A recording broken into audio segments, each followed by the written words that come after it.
sekarang kita akan masuk ke konsep asuransi. Mungkin muncul pertanyaan gitu ya, banyak di lapangan kadang-kadang ada orang ngomong begini, ngapain sih ikut asuransi? Kayaknya lebih untung kalau saya bisnis, lebih untung kalau saya investasi, ya lebih untung kalau saya beli tanah, lebih untung kalau saya beli Bitcoin.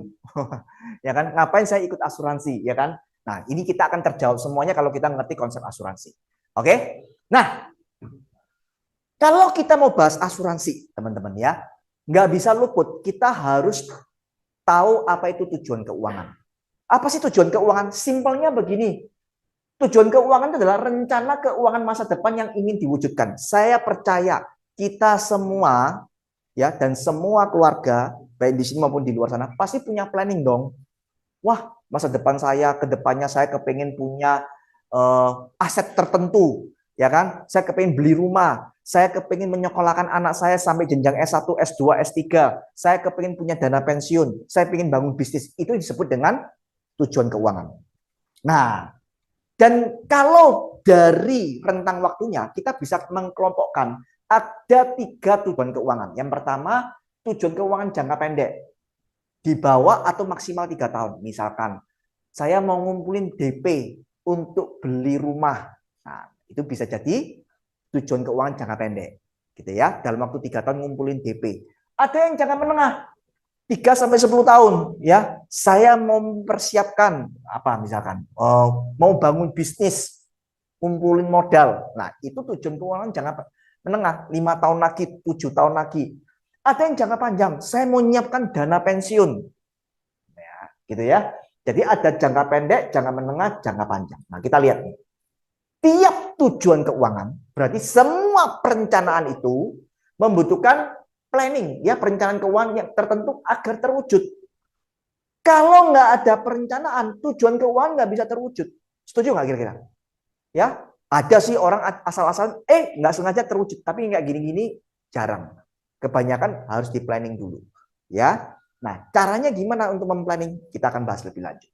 Oke, jadi kita udah bahas tentang tujuan keuangan. Yang kedua yang harus kita bahas adalah risiko kehidupan. Nah, kalau kita bicara asuransi, kita nggak bisa lepas bicara tentang risiko kehidupan. Apa itu risiko kehidupan? Risiko kehidupan adalah sebuah peristiwa yang dapat mengakibatkan dampak kerugian, baik secara emosional, sedih, merasa kehilangan, ya itu emosional, maupun dampak secara finansial, kerugian secara keuangan. Itu adalah risiko kehidupan. Berarti ini sesuatu yang diharapkan atau tidak diharapkan?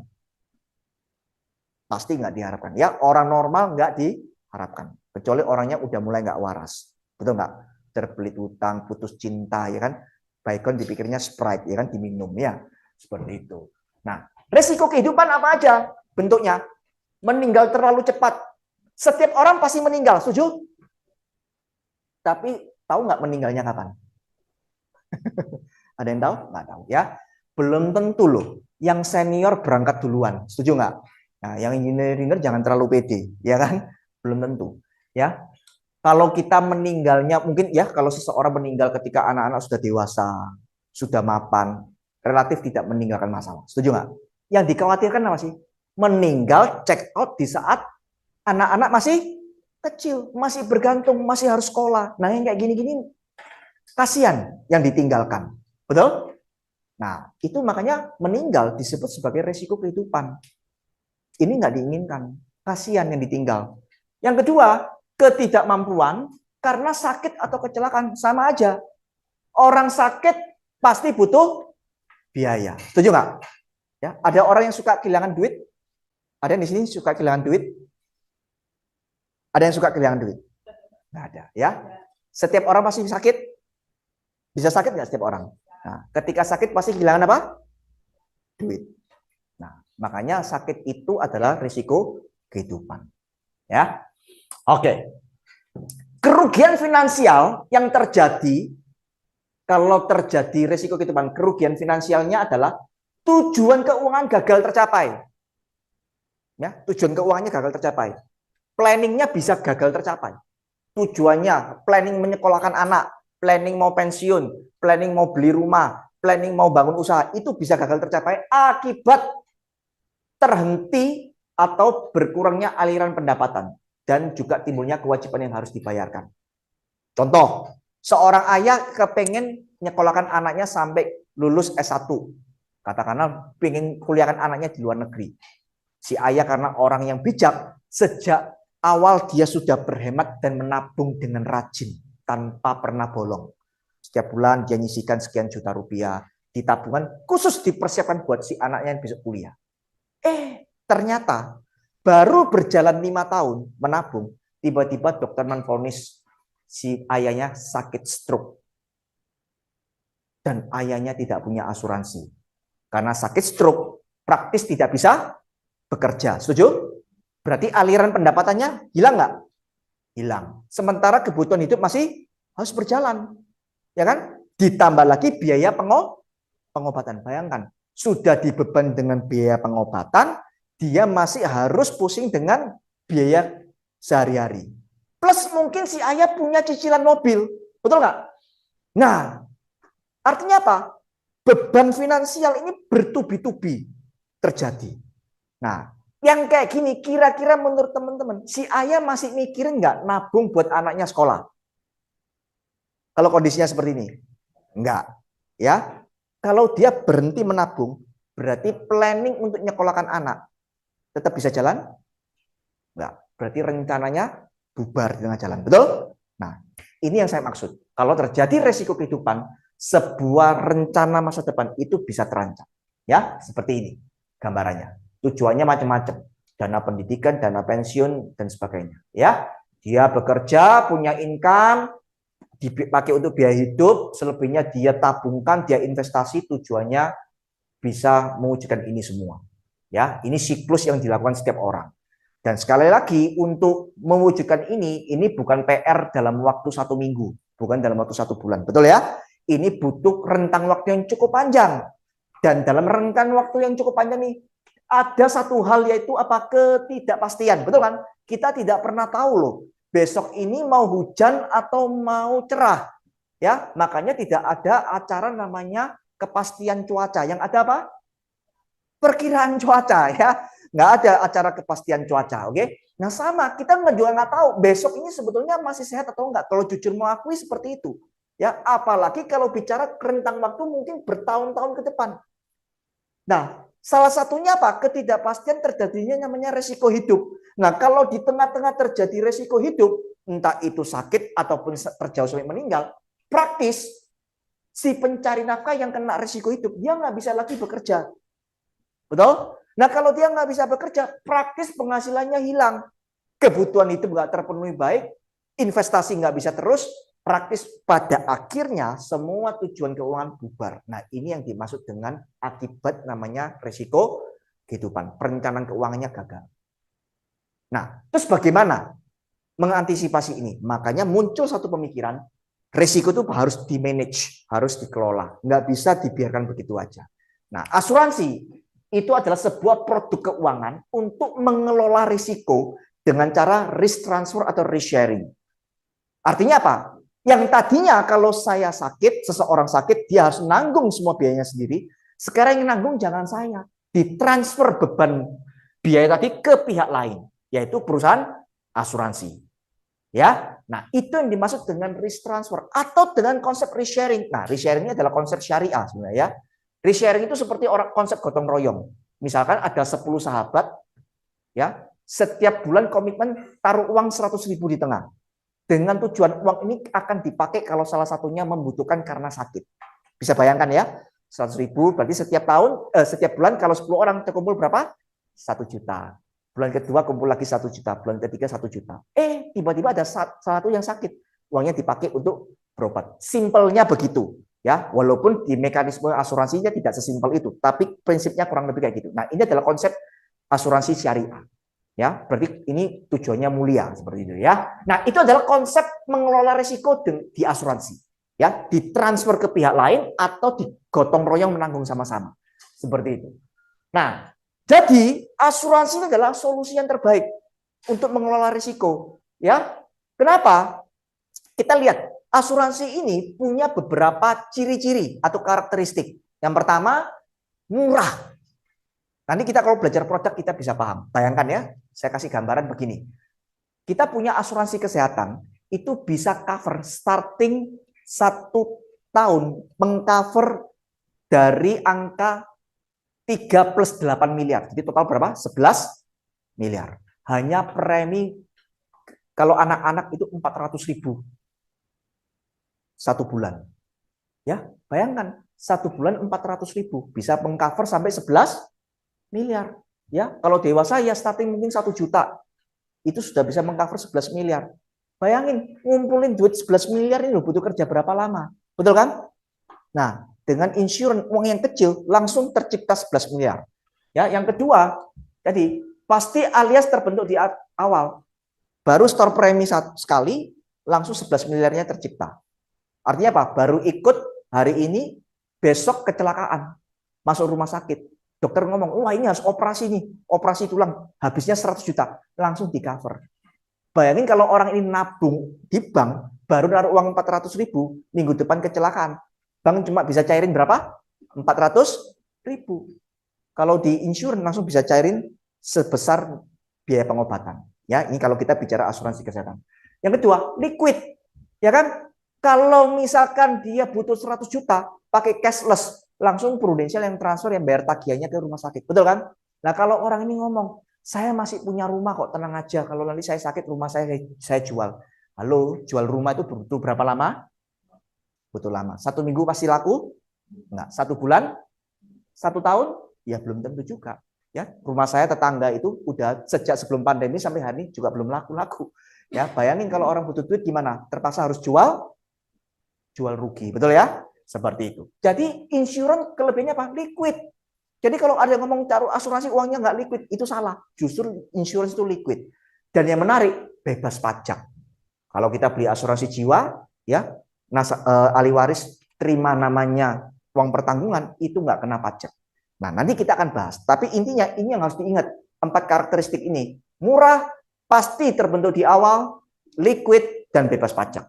Itu kelebihan dari asuransi. Ya, nanti ini harus diingat baik-baik. Ya, murah, terbentuk di awal, liquid, dan bebas pajak. Ya, oke. Jadi membeli asuransi ini adalah sebuah strategi untuk mengelola risiko yang dampaknya tidak dapat ditanggung sendiri. Di garis bawahi, dampaknya tidak dapat ditanggung sendiri. Artinya apa? Kalau ada orang tanya, Pak, apakah semua orang butuh asuransi? Belum tentu. Belum tentu. Kalau dia sanggup menanggung sendiri, ya dia nggak butuh asuransi. Betul nggak? Tapi kalau dia nggak sanggup menanggung dampaknya, ya berarti orang itu butuh asuransi. Berarti gampangnya begini. Kalau hari ini kita membayangkan teman kita, munculkan satu nama. Ya, namanya katakanlah si A. Kita bayangin si A. Kalau kira-kira si A ini sakit, terus dokter butuh uang 1 miliar untuk berobat, kira-kira si A ini sanggup nggak bayar ya? Kita bayangkan. Terus kita bayangkan, kira-kira nasib keluarganya gimana ya? Si anaknya, istrinya si A. Bakal susah nggak hidupnya gara-gara si A harus dirawat dan butuh uang 1 miliar? Kalau muncul kesimpulannya, jawabannya adalah, iya ya, kayaknya bakal susah ya gara-gara butuh uang 1 miliar. Berarti orang ini butuh asuransi. Kenapa? Tidak sanggup menanggung akibatnya. Nah, kalau yang ditawarin asuransi kesehatan ini adalah konglomerat, terus konglomeratnya ngomong, jangankan biaya rumah sakitnya pun saya beli. Berarti orang ini nggak butuh asuransi kesehatan, betul nggak? Nah, simpel itu aja, ya. Jadi asuransi kesehatan ini butuh bagi orang yang resikonya nggak sanggup dia tanggung, ya. Nah, dengan membeli asuransi kesehatan kita bisa membatasi kerugian, kebocoran finansial. Memang sih asuransi tidak membereskan semua masalah. At least bisa membatasi atau mengurangi beban biaya. Ya, berapa banyak orang bangkrut gara-gara biaya kesehatan? Berapa banyak orang yang terpaksa menghentikan pengobatan karena udah nggak sanggup lagi bayar? At least dengan punya insurance asuransi kesehatan, dia tidak sampai bangkrut. Ya, mungkin ada nombok-nombok tapi nggak banyak, gitu ya. Oke. Jadi membeli asuransi mengubah sesuatu yang tidak pasti menjadi pasti, ya kan? Terhadap apa? Tercapainya sebuah tujuan keuangan. Bayangkan kalau tadi si bapak tadi dia hanya menabung di tengah jalan ternyata dia sakit, berarti kan nggak pasti si orang itu bisa sekolahkan anak, betul kan? Berarti untuk menyekolahkan anak, menyiapkan dana pendidikan, itu nggak cukup loh dengan disiplin menabung. Nggak cukup. Kenapa? Ada ketidakpastian. Tapi begitu punya insurance, nah ini yang luar biasa.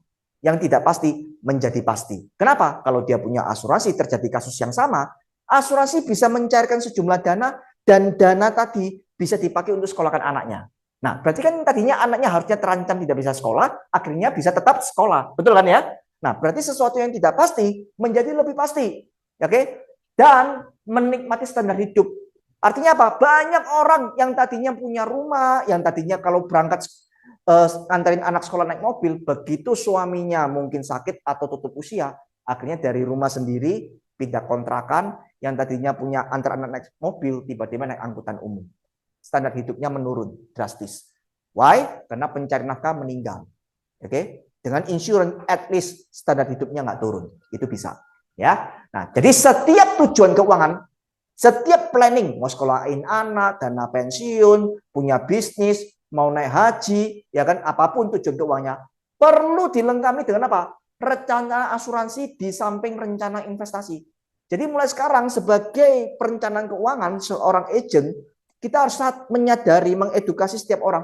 Halo, kamu nggak cukup cuma invest, lu nggak cukup cuma rajin menabung, tapi kamu harus dampingi tabunganmu, kamu harus dampingi investasimu dengan sebuah asuransi. Jaga-jaga kalau tengah jalan ada sesuatu, investasimu nggak lenyap begitu aja. Tujuanmu sekolahin anak, tujuanmu untuk punya dana pensiun, tujuanmu untuk punya ini, punya itu, tetap bisa tercapai. Tangkap poinnya teman-teman? Ya. Ya, jadi kita lihat nih skemanya sekarang. Kasusnya sama, ya, skemanya sama, punya tujuan keuangan, dia kerja, dapat duit, punya penuhi kebutuhan hidup, tapi kali ini bedanya, selain dia investasi, dia siapin apa? Asuransi. Dan ketika terjadi resiko hidup, nggak bisa kerja, nggak punya penghasilan, bedanya kali ini asuransinya tetap bisa mengcover kebutuhan hidup, nggak sampai jual rumah, anak istri tetap bisa makan, hidup dengan layak, bahkan tujuan keuangannya bisa tercapai. Bisa jadi uang pertanggungan asuransinya bisa mencukupi untuk mungkin sekolahnya anak, dana pensiun, dan sebagainya. Ya, nah, berarti kesimpulannya, setiap keluarga, keluarga saya, keluarga teman-teman, keluarga orang-orang di luar sana, harus punya 3 rekening. Rekening pertama, rekening saving. Rekening saving ini apa? Rekening saving ini untuk kebutuhan sehari-hari. Ya, kebutuhan sehari-hari. Untuk kebutuhan jangka pendek, sandang, pangan, papan. Ya, bayar listrik, bayar air, uang sekolah, ya kan? Tiba-tiba mobil mogok, bawa bengkel, bisa diperbaiki, dan sebagainya. Oke? Nah, rekening saving ini untuk kebutuhan sehari-hari atau jangka pendek. Dan karena untuk kebutuhan sehari-hari dan jangka pendek, berarti bentuk rekening saving adalah sesuatu yang uangnya gampang diambil. Berarti rekening apa? Rekening apa? Yang uangnya gampang diambil? Ya, rekening bank, betul nggak? Ya, ATM di mana-mana, betul kan? Sekarang udah pakai QRIS dan sebagainya, betul ya? Nah, kita harus punya, ya. Jadi orang asuransi bukan musuhnya orang bank, enggak. Kita temenan gitu ya. Nah, tapi ingat, kita tidak hanya hidup untuk hari ini, kita harus kepengen masa depan kita jadi lebih baik. Artinya kita butuh namanya kegiatan apa? Investasi, ya. Kita agent harus mulai investasi. Orang-orang, setiap orang harus punya investasi. Untuk apa? Rencana tujuan keuangan, ya. Rencana masa depan. Terserah mau invest apa. Ada yang suka invest properti, boleh. Ada yang mau investasi emas, boleh. Saham, reksadana, Bitcoin, whatever. Yang penting investasi. Dan biasanya kalau di sini ada untung, nggak langsung dimakan, nggak langsung dinikmati. Setuju nggak? Punya untung diputar lagi. Ya, diputar lagi untuk menggulung. Tiba saatnya untuk sekolahin anak baru diambil. Tiba saatnya pensiun baru dinikmati. Tibanya untuk modal usaha baru dipakai. Seperti itu konsep investasi. Nah, investasi ini pilihannya banyak, ya. Nah, ini untuk jangka menengah dan jangka panjang. Tapi ingat, 2 rekening ini harus dilengkapi rekening ketiga, yaitu rekening apa? Proteksi. Rekening pertama dan kedua tujuannya untuk dinikmati. Nikmati jangka pendek dan nikmati jangka panjang. Tapi khusus rekening ketiga bukan untuk dinikmati. Rekening proteksi tidak untuk dinikmati. Rekening proteksi tujuannya adalah untuk menjaga rekening saving, rekening investasi agar tetap bisa dinikmati. Tangkap poinnya? Karena kalau terjadi resiko, ini nggak bisa dinikmati lagi, betul? Nah, makanya harus didampingi, dijaga, dipagari sama rekening proteksi. Tangkap poinnya? Nah, berarti masing-masing rekening ini fungsinya sama nggak? Nggak. Berarti mana yang paling bagus? Hah? Hah? Semuanya bagus. Ini pertanyaannya yang salah. Pertanyaan jebakan Batman. Ya, semuanya bagus. Semuanya punya fungsi yang berbeda-beda. Bukan dibandingkan, tapi saling melengkapi. Nah, jadi kalau nanti di lapangan, kayaknya lebih untung kalau saya invest tanah daripada naruh uang di Prudential. Kayaknya lebih mending saya naruh di deposito daripada saya naruh uang di Prudential. Mending saya putar di bisnis daripada saya ikut Prudential. Kira-kira statement ini benar atau salah? Pasti kena loh pertanyaan kayak gini. Pasti suatu saat menghadapi. Setuju nggak? Kira-kira orang ngomong begini kita mau jawab apa? Hah? Dijawab dulu. Pak, saya setuju. Mending kalau omong cuan, omong untung, saya setuju. Naruh properti lebih untung. Kalau ngomong cuan, saya setuju. Diputar bisnis lebih untung. Betul nggak? Kenapa? Karena properti, karena bisnis tujuannya untuk menghasilkan untung. Nah, Pak, supaya propertinya Bapak, bisnisnya Bapak bisa tetap menghasilkan untung, ini perlu dijaga, Pak, dengan asuransi. Jadi asuransi ini memang bukan untuk ngasilin cuan, Pak. Asuransi ini untuk memastikan investasinya Bapak tetap bisa menghasilkan cuan. Ya. Nah, itu yang benar. Jadi kita edukasi. Dua hal ini bukan untuk dibanding-bandingkan, tapi saling melengkapi. Oke, siapa yang dapat sesuatu dari materi hal ini? Yang dapat sesuatu angkat tangan dong, boleh tahu? Nah, oke ya, thank you teman-teman ya. Nah, berarti apa tugas agent?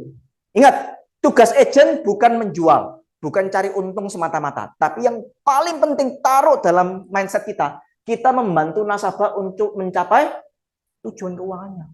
Banyak orang yang nggak paham ya di luar sana. Dengan cara apa? Mengidentifikasi dia ini sebetulnya ada masalah apa sih dalam hidupnya, ya kan? Kalau sampai ada sesuatu, sampai teman saya sakit, kira-kira muncul masalah apa? Kalau sampai teman saya ini amit-amit dipanggil Tuhan, kira-kira apakah keluarganya, istri, anaknya tetap bisa punya kehidupan yang sama? Kita bayangkan itu. Kalau jawabannya kira-kira bakal susah, berarti kita harus bantu. Ya, bantu kasih apa? Kasih solusi. Brother, sister, boleh nggak aku sharing sama kamu? Ya, aku sharing sebagai teman, ya kan? Nah, kamu butuh namanya proteksi. Kalau terjadi kasus seperti ini, potensi problemnya seperti ini. Nah, aku punya solusi buat kamu, aku sharing, yaitu insurance seperti ini programnya dan sebagainya. Ya, tujuannya apa? Solusinya dapat mengantisipasi potensial problem dengan biaya paling murah. Ya, nah itu tugas dari seorang agen.